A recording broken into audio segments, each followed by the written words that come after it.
തിരക്കഥാകൃത്തുക്കൾ അവർ ഒരു പ്ലാറ്റ്ഫോം ഉണ്ടാക്കി തന്നാലേ നമുക്ക് കളിക്കാൻ പറ്റുള്ളൂ. എനിക്ക് വേണ്ടിയിട്ട് ഉള്ള കഥാപാത്രങ്ങൾ അവർ സ്റ്റിച്ച് ചെയ്തിട്ടുണ്ട്. അപ്പം ഞാൻ സിനിമയിൽ വരുന്ന സമയത്ത് എനിക്ക് പൊക്കമില്ല, വണ്ണമില്ല എന്ന് ഞാൻ ഏതൊക്കെ ഇൻ്റർവ്യൂവിൽ പറഞ്ഞിട്ടുണ്ട്. പക്ഷേ എനിക്കൊരു 6-6 അടി പൊക്കമൊക്കെ ഉണ്ടായിരുന്നെങ്കിൽ തവിടുപൊടി പിന്നെ പണ്ടേ ഇവിടുന്ന് പോയിട്ട്. കാരണം ഞാൻ ചെയ്ത പല വേഷങ്ങളും എനിക്ക് ചെയ്യാൻ പറ്റില്ലായിരുന്നു.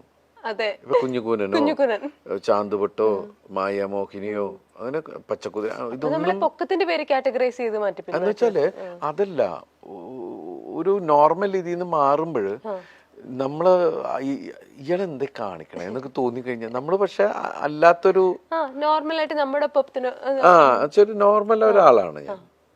അപ്പൊ ആ ഒരു നമ്മൾ കൺമുമ്പിൽ കാണുന്ന കഥാപാത്രങ്ങളിലൂടെയാണ് നമ്മൾ പോയിക്കൊണ്ടിരിക്കുന്നത്. അപ്പൊ ചില സമയത്ത് ആദ്യമൊക്കെ നമുക്ക് സങ്കടം ഉണ്ടായിരുന്നു, ഒരു 6 അടി കിട്ടിയിരുന്നെങ്കിൽ ഞാൻ കാലക്കേനെ എന്നൊക്കെ ഒരു കാര്യമില്ല എന്നുള്ളത് പിന്നെ മനസ്സിലായി. പക്ഷെ ഒരുപാട് നല്ല കഥാപാത്രങ്ങൾ അത് കാരണം കഥാകൃത്തുക്കൾക്ക് അവർക്ക് ഉണ്ടാക്കാൻ പറ്റി. അത് എനിക്ക് കിട്ടി, ദൈവാനുഗ്രഹം. നമുക്ക് അടുത്തൊരു സെഗ്മെന്റിലേക്ക് അടക്കാം.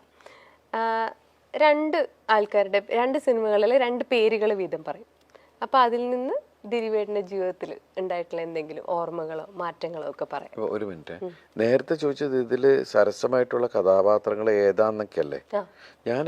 ഞാൻ ചെയ്തിട്ടുള്ള 99% കഥാപാത്രങ്ങൾ ഞാൻ എൻജോയ് ചെയ്തിട്ട് ചെയ്തിട്ടുള്ളതാണ്. അതുകൊണ്ട് നമ്മൾ ഈ പറയുന്ന പോലെ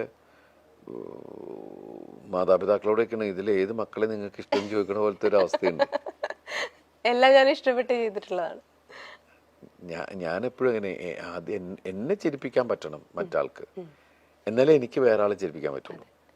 അങ്ങനെയാണ് നമ്മൾ സ്ക്രിപ്റ്റ് വായിക്കുമ്പോൾ നമുക്കൊരു ജഡ്ജ്മെന്റ്. ഇപ്പം ആദ്യമായിട്ട് ആ കഥ വായിക്കുമ്പോൾ ദിലീപായിട്ട് അല്ലെങ്കിൽ ആ ഒരു ക്യാരക്ടറായിട്ട് നമുക്കത് ഒരു വേറെ ആളുടെ വ്യൂ പോയിന്റിൽ നിന്ന് കണ്ട് നമുക്ക് ചിരിക്കാൻ പറ്റുമെങ്കിൽ മാത്രമല്ലേ അത് പ്രേക്ഷകരിലേക്ക് വർക്കാവുള്ളൂ. ഞാൻ എൻ്റെ റൈറ്റർ അല്ലെങ്കിൽ എൻ്റെ ഡയറക്ടർ അതിനെക്കുറിച്ച് സംസാരിക്കുമ്പോൾ ഞാൻ കഥ കേട്ടിരിക്കുമ്പോൾ തമാശയാണെങ്കിൽ തമാശ ആവണം, ഞാൻ ചിരിക്കണം. ഞാൻ കഥയൊക്കെ ആയിരിക്കണത് എന്നാ പിന്നെ ചിരിപ്പിക്കും നിങ്ങളെന്നും പറഞ്ഞിട്ടാണ്. കാരണം എന്താണെന്നറിയോ, ഞാൻ ഇതുമായിട്ട് വരുമ്പോ എന്നാ പിന്നെ ചിരിപ്പിക്കുന്നു പറഞ്ഞിട്ട് അവരിയ്ക്കണേ ഓഡിയൻസ്. അതെ അതെ തീർച്ചയായിട്ടും. അപ്പൊ എനിക്ക് ചിരിക്കാൻ റെഡി ആയിട്ടാണ് ഇരിക്കുന്നത്. അവര് ചിരിക്കാൻ റെഡി എന്ന് വെച്ചാൽ അതിൽ കാര്യം ഉണ്ടാവണം. ഇപ്പൊ നേരത്തെ തന്നിരുന്ന ഒരു എന്താ പറയാ, നമുക്ക് തന്നിരുന്ന ഒരു എന്താണ് അതിന് കറക്റ്റ് വേർഡ് പറയുന്നത് വെച്ചിട്ടുണ്ടെങ്കിൽ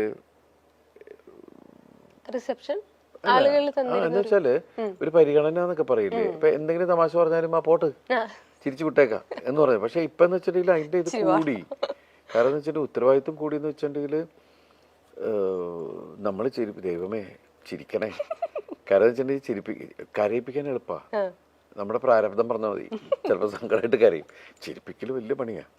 അത് ചിരിപ്പിക്കുന്ന ആരാണെങ്കിലും ഞാൻ ഭയങ്കരമായിട്ട് ചിരിക്കാൻ ആഗ്രഹിക്കുന്ന ഒരാളാ, മനസ്സിലായില്ലേ? അപ്പോൾ ഈ മിമിക്രിയിലെ മിക്ക ആൾക്കാരുടെയും ഫാനാണ് ഞാൻ. എപ്പോഴും ഇവരുടെ ഓരോ കാര്യങ്ങൾ കണ്ടിട്ട് തന്നെ പിന്നെ ഞാൻ വിളിച്ച് പറയും ചെയ്യും. അവരുടെ ഷോർട്ട് ഫിലിം കണ്ടാലും മറ്റു തമാശകൾ കണ്ടാലൊക്കെ വിളിച്ച് പറയും.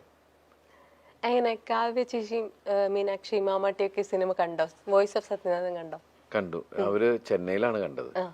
അവിടെ ഹൗസ്ഫുള്ളായിരുന്നു. ഭയങ്കരമായിട്ട് എൻജോയ് ചെയ്തു. അവര് എന്നെ 2 പേരും 3 പേരും. അപ്പൊ ചെറുത് ഭയങ്കര ചിരിയായിരുന്നു എന്ന് പറയണ്ടേ. അപ്പൊ കാവ്യ കണ്ട് ഇവിടെ ആവശ്യമുള്ളിടത്തും ചിരിക്കണ്ട, ആവശ്യമില്ലാത്തടത്തും ചിരിക്കുന്നു ഇവള് ഇതൊക്കെ പറഞ്ഞിട്ട് അവളെ കളിയാക്കുണ്ടായിരുന്നു.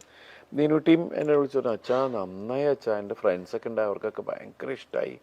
അതിൽ കാവ്യം പറഞ്ഞു ഭയങ്കരമായിട്ട് എൻജോയ് ചെയ്യേണ്ട ആളുകൾ എല്ലാ. പിന്നെ ഫീൽ വരുന്ന സമയത്ത് ആണുങ്ങളടക്കം കണ്ണ് നനയുന്നുണ്ട്, എല്ലാവരും കണ്ണൊക്കെ എന്നെ തുടയ്ക്കുന്നുണ്ട്. നമ്മളിങ്ങനെ നോക്കൂല്ലോ എന്താണ് ഇതിൻ്റെ ഒരു അവസ്ഥ എന്നൊക്കെ തോന്നുന്ന ഒരു ഇതല്ലേ. അപ്പം എല്ലാവർക്കും ദൈവാനുകരിച്ച് നമ്മുടെ ഒരു ഫാമിലി എന്റർടൈനർ അല്ലേ. മാമാട്ടി എങ്ങനെ പഴയ പടങ്ങൾ ആ ക്ലിപ്സ് ഒക്കെ കണ്ടിപ്പോഴും ആ കോമഡികൾ എൻജോയ് ചെയ്യുന്നുണ്ടോ? മാമാട്ടി ശരിക്കും പറഞ്ഞാൽ ഈ അടുത്ത കാലത്താണ് നമ്മുടെ സിനിമകൾ കാണാൻ തുടങ്ങുന്നത്. അങ്ങനെയാണ് ഇവള് എൻജോയ് ചെയ്യുന്നത് കണ്ടപ്പോഴാണ് നമ്മൾ ഓരോ സിനിമകൾ കാണിക്കാൻ തുടങ്ങുന്നത്. അപ്പൊ മായമോഹിനി കണ്ടപ്പോ അച്ഛൻ എന്തൊക്കെ കാണിക്കണേ എന്നൊക്കെ ചോദിച്ചു. അങ്ങനെയൊക്കെ ഉള്ള സാധനങ്ങളൊക്കെ ആയി. ആൾക്കിപ്പോൾ ഈ ഒക്ടോബർ ആകുമ്പോൾ 5 വയസ്സാവും. അതെ. അതെ.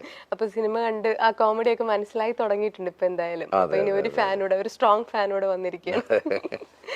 ഓക്കെ, അപ്പം ഈ പടങ്ങളെ കുറിച്ചൊക്കെ പറയുമ്പോൾ അല്ലെങ്കിൽ ഈ ആളുകളെ കുറിച്ച് പറയുമ്പോൾ ദിലീപേട്ടന് ജീവിതത്തിൽ ഉണ്ടായ ഒരു മാറ്റം എന്താണെന്ന് പറയാം. സല്ലാപം, കഥാവിശേഷം, ഈ 2 പടത്തിൽ നിന്നും ദിലീപേട്ടന് ഉണ്ടായ ഒരു മാറ്റം. സല്ലാപം ശരിക്കും പറഞ്ഞാൽ എൻ്റെ ജീവിതത്തിൽ ഒരു ടേണിംഗ് പോയിന്റാണ്. ആസ് ആൻ ആക്ടർ ഉറപ്പായിട്ടും അവിടെ നിന്നാണ് എൻ്റെ ഒരു പലരുടെയും വിചാരം അതാണ് എൻ്റെ ആദ്യത്തെ പടം സല്ലാപം. അതിന് മുമ്പുള്ള പടങ്ങൾ ചിലപ്പോൾ അവരുടെ അത് അത്രയും ജനഹൃദയങ്ങളിലേക്ക് ഇറങ്ങിച്ചെന്ന ഒരു കഥ. പിന്നെ കഥാവിശേഷം എനിക്ക് ഇഷ്ടപ്പെട്ട സിനിമകളിലൊന്നാണ്. ചന്ദ്രേട്ടൻ്റെ, എനിക്ക് തോന്നുന്നു ചന്ദ്രേട്ടൻ്റെ മകന് ഫീൽ ചെയ്ത ഒരു ഇൻസിഡന്റിനെ ബേസ് ചെയ്തിട്ടുണ്ടാക്കിയൊരു കഥയാണ്. ഞാൻ ഇപ്പോഴും എന്തൊരു മൂഡാണ് ആ പടം. ഇയാളുടെ ഒരു ട്രാവലിംഗ്, പല ഭാഷയിലുള്ള ആളുകളും, വേറൊരു അയാൾ ഒളിപ്പിച്ചിരിക്കുന്ന ഒരു മിസ്റ്ററിയും. അത് ചില സമയത്ത് സൂയിസൈഡ് എന്ന് പറയുന്നത് രക്ഷപ്പെടലാണ്. ചിലത് താങ്ങാൻ പറ്റാണ്ടാകുമ്പോൾ പോവുക എന്ന് പറയുന്നത്. പക്ഷെ അതൊരു അതിനോട് അതല്ല ശരിക്കും വേണ്ടതെന്നുള്ളതാണല്ലോ. നമ്മൾ ഫൈറ്റ് ആണല്ലോ ലൈഫ് എന്ന് പറയുന്നത്. ഒരു ജന്മമുള്ളൂ, അത് നമ്മൾ ജീവിച്ചു തീർക്കാം. പക്ഷെ ചിലർക്കത് പ്രഷർ, ഈ പറയുന്ന ഞാനിങ്ങനെ സംസാരിച്ചിട്ടും എനിക്ക് തോന്നിയിട്ടുണ്ട് 2020 എന്ന സമയത്താണ് പ്രഷർ താങ്ങാൻ പറ്റാതെ. എന്നിട്ട് ഞാൻ ഇവിടുന്ന് വേറെ രാജ്യത്തേക്ക് പോയി. കാരണം ഇവിടെ നിന്ന് കഴിഞ്ഞാൽ ചിലപ്പോൾ എല്ലാ അത്ര കുഴപ്പമായി പോയി മെന്റലി. എന്നുവെച്ചാൽ ഒന്നും നടക്കുന്നില്ല, ഒന്നും നീങ്ങുന്നില്ല എന്ന് തോന്നുമ്പോൾ ഉള്ള ഒരു നമുക്ക് ഇത് എല്ലാവർക്കും ഉണ്ടാവുന്നതാണ്.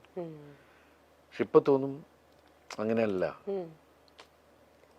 അതൊരു പരിഹാരമല്ല. കാരണം നമ്മളെ ഡിപ്പെൻഡ് ചെയ്തിരിക്കുന്ന ഒരുപാട് ആൾക്കാരെ ഇരുട്ടിലാക്കിയിട്ട് നമ്മൾ രക്ഷപ്പെട്ടു. അത് ശരിയല്ല എന്ന് തോന്നുന്ന ഒരുപാട് കാര്യങ്ങളുണ്ട്.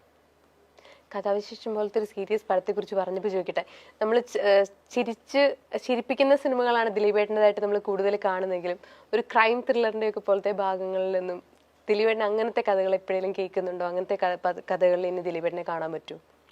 ഉണ്ട്. ഞാനിപ്പോൾ 1-2 സിനിമകൾ അങ്ങനത്തെ കമ്മിറ്റ് ചെയ്തിട്ടുണ്ട്.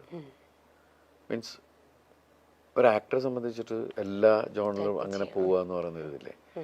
നമ്മൾ ഏതൊരു സംവിധായകൻ്റെ അടുത്ത് ചെല്ലുമ്പോൾ ആ സംവിധായകൻ്റെ മുമ്പിൽ ഒരു വെള്ള പേപ്പറായിട്ട് പോവുക. അയാൾ അദ്ദേഹത്തിൻ്റെ രീതിക്ക് അദ്ദേഹം വരച്ച് അതിനെ സ്കെച്ച് ചെയ്യുക എന്ന് പറയും. അപ്പം അതാണ് നമ്മുടെ മനസ്സിലാഗ്രഹം. എനിക്കറിയാം ജനങ്ങൾ എന്നിൽ നിന്ന് കൂടുതൽ എൻ്റർടൈൻമെൻറ്റ് സിനിമകളാണ് ആഗ്രഹിക്കുന്നത്. എനിക്കും ചെയ്യാൻ അതൊക്കെ തന്നെയാണ് ഇഷ്ടം. പക്ഷെ എന്നാലും എല്ലാ തരവും നമ്മൾ ചെയ്യണം. അതെ. ഈ 2 വ്യക്തികളെ കുറിച്ച് പറയുമ്പോൾ അവർ ജീവിതത്തിൽ കൊണ്ടുവന്നിട്ടുള്ള വലിയ മാറ്റങ്ങൾ. കമൽ, ലാൽ ജോസ്. കമൽ സാറിൻ്റെ ക്യാമറയുടെ മുമ്പിലാണ് ഞാൻ ആദ്യം തന്നെ മീൻസ് സ്ക്രീനിൽ എന്നെ കാണുന്നത്. പിന്നെ എൻ്റെ ഗുരുനാഥനാണ്. ഞാൻ അദ്ദേഹത്തിൻ്റെ കൂടെയാണ് വർഷങ്ങളോളം ഉണ്ടായിരുന്നത്. എനിക്ക് 8-9 ഫിലിം ഞാൻ ഇപ്പോഴും കിടന്ന് ഞാൻ കമൽ സാറിൽ ആ ഒരു ഇതിൽ കണ്ട ക്വാളിറ്റി എന്ന് വെച്ചാൽ, ബോസ് ചിലപ്പോൾ താഴെയുള്ള ഒരാളെ വെച്ച് പടം ചെയ്യണം നിർബന്ധമില്ല, അസിസ്റ്റന്റിനെ വെച്ചിട്ട്. അപ്പോൾ ആ ഒരു ഇതിൽ എനിക്ക് കമൽ സാറിനോട് ഭയങ്കര റെസ്പെക്ട്. കാരണം എന്ന് വെച്ചിട്ടുണ്ടെങ്കിൽ ഞാൻ ആ സമയത്ത് വേഷം ചെയ്തു വന്നു ഇതായി. പിന്നെ അത് കഴിഞ്ഞ് സല്ലാപം ചെയ്തു. സാറ് എന്നെ വെച്ചിട്ട് ആദ്യമായിട്ട് ഇൻഡിപെൻഡൻറ്റ് ഹീറോ ആവുന്ന ഒരു പടം അതാണ്. പിന്നെയാണ് കല്യാണോത്സവം ദിക്കും ഒക്കെ പറഞ്ഞത്. അദ്ദേഹം ഇപ്പോൾ വീണ്ടും ആ ഒരു ഇപ്പോൾ ഷൈനിനെ വെച്ചിട്ട് സിനിമ ചെയ്യുന്നുണ്ട്. അപ്പോൾ ആ ഒരു ഈഗോ എന്ന് പറയുന്ന സാധനം ഉണ്ടല്ലോ, ചില ആൾക്കാരെ നമുക്ക് പറയാൻ പറ്റൂല. മനുഷ്യനാണ്. കാരണം എന്നെക്കാൾ എൻ്റെ അസിസ്റ്റൻ്റായിട്ട് ഇന്ന് വെച്ചിട്ട് ഞാനിതിന് സിനിമ ചെയ്യണമെന്ന് തോന്നിക്കഴിഞ്ഞാൽ അത്രേ ഉള്ളൂ. പക്ഷെ അത് നമ്മളിൽ എവിടെയോ ഒരു കലാകാരനുണ്ടെന്ന് തിരിച്ചറിഞ്ഞപ്പോൾ ഈ വേഷം അവനെ ഏൽപ്പിച്ചാൽ അത് നന്നാവെന്ന് തോന്നുന്നൊരു സാധനമല്ലേ കമൽ സാറ്. പിന്നെ നല്ല മ്യൂസിക് സെൻസും കമൽ സാറിൻ്റെ പാട്ടുകളൊക്കെ കണ്ടറിയാം. ലാൽ ജോസ് ആണെങ്കിൽ എനിക്ക് എൻ്റെ സഹോദരനാണ്. എൻ്റെ വീട്ടിൽ എൻ്റെ അച്ഛന് ലാലുവിനെ പരിചയപ്പെട്ട സമയം തുടങ്ങി മൂത്ത മോനെ പോലെ കാണുന്ന ഒരാളാണ്. എൻ്റെ വീട്ടിൽ എന്തെങ്കിലും ഞങ്ങൾ ഇതുള്ള പ്രശ്നമാണെങ്കിൽ ആവാൻ പറ്റേ എന്ന് പറയും. അങ്ങനെയുള്ള ഇതുണ്ട്. അത്രയും ഫാമിലി അറ്റാച്ച്ഡ് ആണ്. ലാലുവിൻ്റെ അപ്പച്ചനും അമ്മയാണെങ്കിലും ലാലുവിൻ്റെ വീടാണെങ്കിലും ഞാൻ ഇടയ്ക്ക് പോയി നിൽക്കുന്നൊരു വീടാണ്. എനിക്ക് എൻ്റെ അമ്മയുടെ വയറ്റിൽ ജനിക്കാതെ പോയൊരു സഹോദരൻ. അതാണ് എൻ്റെ എന്ത് വിഷയത്തിനും എൻ്റെ ഒപ്പം നിൽക്കുന്ന, എനിക്ക് വേണ്ടി പടവെട്ടുന്ന ഒരാളാണ്. അതാണ് ലാൽ ജോസ്. എനിക്ക് ഭയങ്കര ജെന്യൂനായിട്ട് തോന്നിയ ഒരാളാണ്.